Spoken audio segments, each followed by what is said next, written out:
Welcome to my views and news Thursday's first video. Firstly, we'll have a look at a decision made by Ethiopian HoF Federation about creation of a new regional state.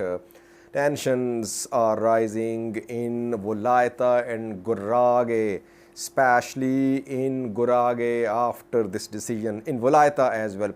What did House of Federation decide today about creation of new regional states? Secondly, Billine Siyom, Ethiopian Prime Minister Office spokesperson, just 30 minutes ago held a press briefing where she answered questions from international media.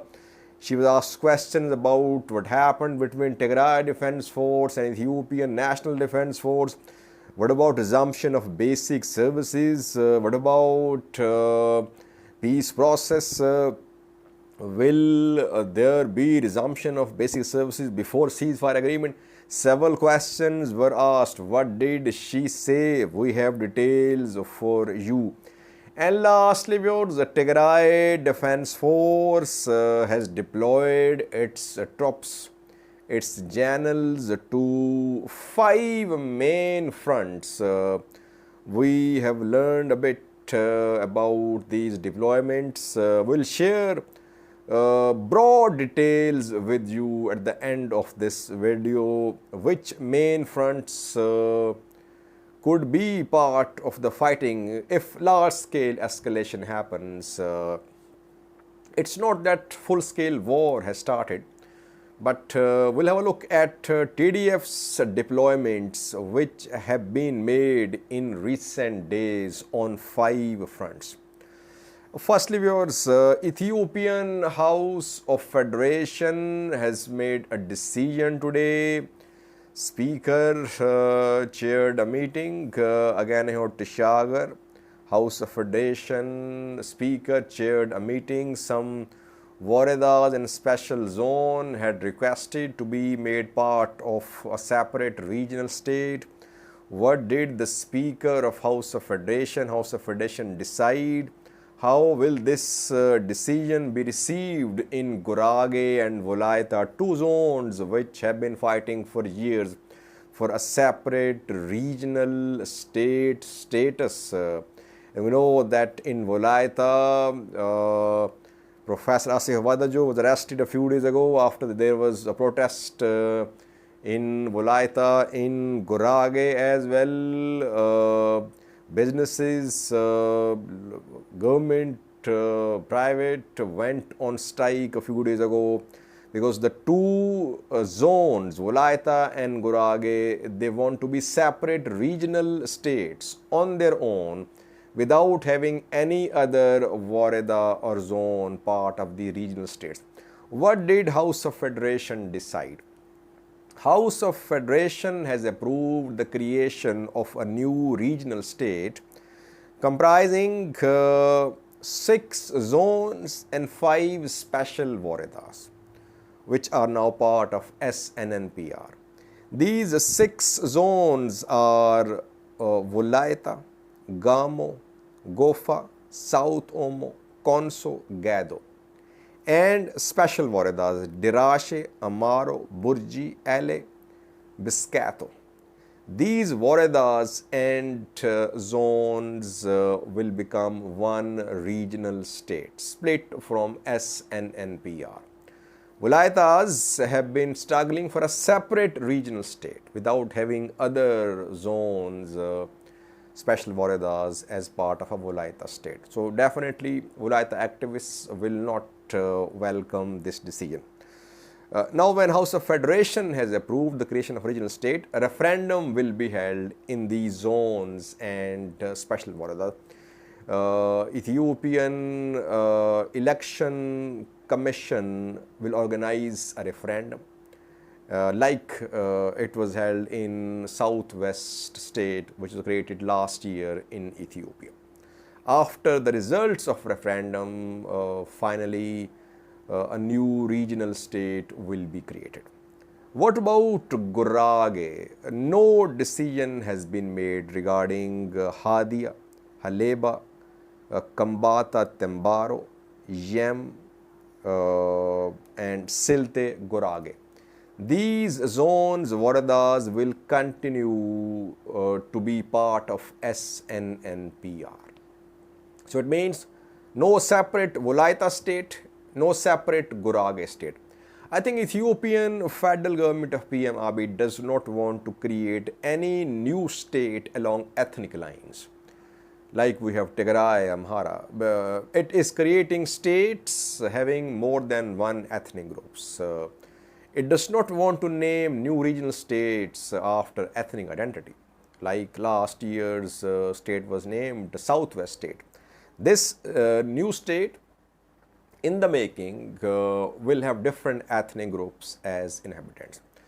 Question is, how will the people of Gurage and Wolaita receive this decision? Because in Gurage already a sort of curfew has been imposed. Not curfew, but curfew-like restrictions have been imposed. Businesses have been closed, public meetings have been banned, transport is also being banned in Gurage because there are fears that people could take to the streets in Gurage. I'll update you in coming hours about the situation, law and order situation in Gurage and Wolaita. Secondly, was Beline Siom, Ethiopian PM office spokesperson, held a press briefing just 30 minutes ago, and there she spoke in detail about the peace process, Tigray, Ethiopia peace process, though she briefed about PM Abiy's recent engagements like inauguration of GURD's second turbine, announcement of the third filling of GURD, and opening of a free trade zone in Deva.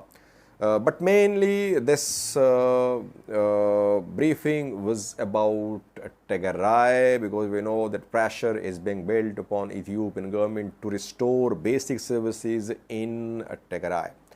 What did she say?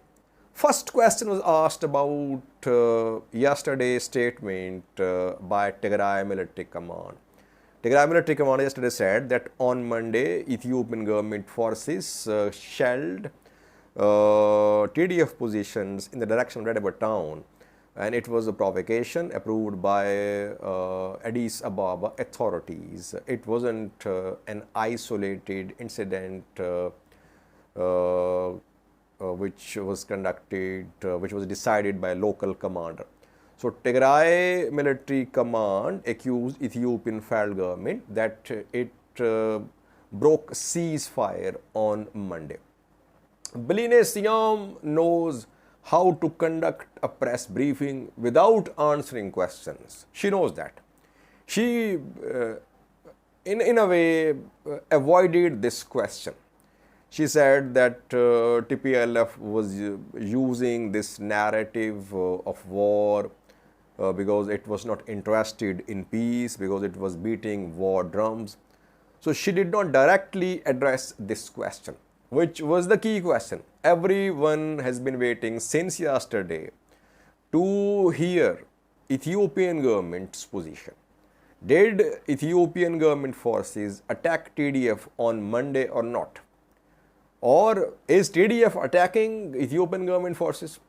She just avoided this topic altogether, and she kept on speaking on other issues, and she kept on accusing Tigray People Liberation Front that it was making war preparation. Secondly, resumption of basic services. She said there was no on and off switch to turn on basic services in Tigray.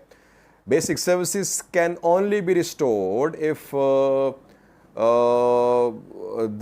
workers, federal workers, are allowed to enter Tigray. They are allowed to establish offices there, and communication channels are established between these federal institutions and Tigray regional government. But these communication channels are missing. Instead, Tigray regional government is not ready to sit for talks. How can basic services be restored in this situation enabling conditions are missing, she concluded. That is why no likelihood of resumption of basic services in Tigray. But she said that resumption was not linked to ceasefire agreement, though she spoke in detail about yesterday's Ethiopian Peace Committee's meeting with Addis Ababa based diplomatic community. She said that Ethiopian government's negotiators committee has proposed a peace plan which has some key components, like firstly there must be start of talks, then there should be negotiated ceasefire agreement. Meanwhile, basic services can be restored if there are enabling conditions in Tigray. Thirdly, dialogue on political issues, and lastly, talks on other issues through National Dialogue Commission.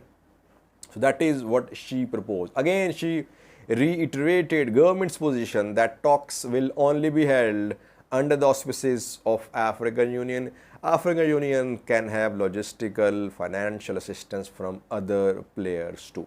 So, very clear again that Ethiopian government is not going to restore basic services in Tigray.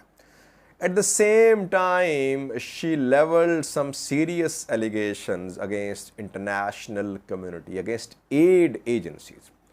She said, Ethiopian government knows TPLF is accumulating weapons through humanitarian channels. So here she is accusing aid agencies that they are involved in transporting weapons to Tigray regional government. Secondly, she said that Ethiopian government is cognizant of flow of foreign and local currencies into Tigray. Tigray is being provided with cash as well. Thirdly, she claimed that fuel and food were being provided to combatants. And fourthly, she said that fuel aid are being stolen by Tigray authorities. So she seems to be accusing aid agencies, that aid agencies, international community, some section is supporting Tigray regional government in a new military offensive. Overall, she did not address the question, main question about what happened on Monday. And what she said, it's not something new, but this new campaign against aid agencies is indicative of the fact that Ethiopian government sees some resumption of armed hostilities. Because we have been seeing this campaign, we saw this campaign last year when there was fighting in Amhara region, in Afar region. Back then, Ethiopian government kept on accusing aid agencies, USAID, WFP, that they were transporting weapons to Tigray regional government and they were helping combatants, that their trucks were being used by Tigray forces. And once again, we are seeing the same. It means things are moving towards armed escalation. Immediate international intervention is required. Lastly was deployment of Tigray Defense Force. What is happening on the ground? No large scale offensive ongoing either from Ethiopian government or for Tigray regional government, but preparations are there. On 5 main fronts, deployments of Tigray forces and Tigray generals is being reported, though not officially, obviously. Such deployments are top secret. What we have learned is that 5 fronts could be part of battlefield picture if a new military offensive is launched by any of the two parties. Firstly, Western Tigray, everyone knows that if new war breaks out, Western Tigray is going to be a major front. And here General Migbe and General Sadkan will monitor, they will lead Tigray troops reportedly. General Migbe has led Tigray's troops in Gondar, in North Gondar last year, when Tigray forces were trying to cut off Gondar, Western Tigray line. He was there, and back then Tigray forces suffered some losses as well. So he knows this area, and reportedly he is on this front. And Sadkan as well. Sadkan has been on this front for several months reportedly. These two generals will reportedly lead the troops on Western Tigray front from Tigray side, from Dadabet, from Shere side, if an offensive is launched into Wolaita. Secondly, from Sudan side of the border as well, there could be some attacks. We have been reporting in previous videos that Tigray fighters were seen being mobilized, being trained on Sudanese soil. Amhara regional government, Ethiopian National Defense Force, Ethiopian federal government, all have released statements in the past accusing Sudan of backing, arming, supporting armed groups from Ethiopia like OLA, like TDF, etc. And we could see fighters from Sudan become part of this fighting too if military offensive on Western Tigray is launched. So second front, Sudan. Who is leading that front? We don't know. Third front would be Raya, Kobo. Last year, when Tigray forces retook Alamata and Koram, there was General Abraha Tisfaye there, General Dinkel, who led that operation. Alamata, Koram came under TDF control. So once again, reportedly on this front, Koram, Alamata, Kobo front, General Dinkel is leading the deployment of Tigray Defense Force. Fourthly, Afar, viewers. Tigray forces withdrew from Afar, I think in April this year. So they have operated in some parts of Afar this year, last year as well. Who is leading Tigray forces in Afar? I don't have clear information. And then Eritrea Tigray border, obviously there will be deployment of Tigray forces along the border areas, Shiraro, Rama, Erob, Etagrat. At least 3 to 4 fronts on Eritrea Tigray border will also be manned heavily by Tigray fighters. So overall 5 fronts, Wolaita, Sudan, thirdly Raya, and fourthly we have Afar, and fifthly Eritrea Tigray border. Large-scale deployments have been seen of Tigray forces in these areas. No large-scale fighting so far. Let's hope, let's pray that things move towards stability. We'll keep you updated. Thanks for watching.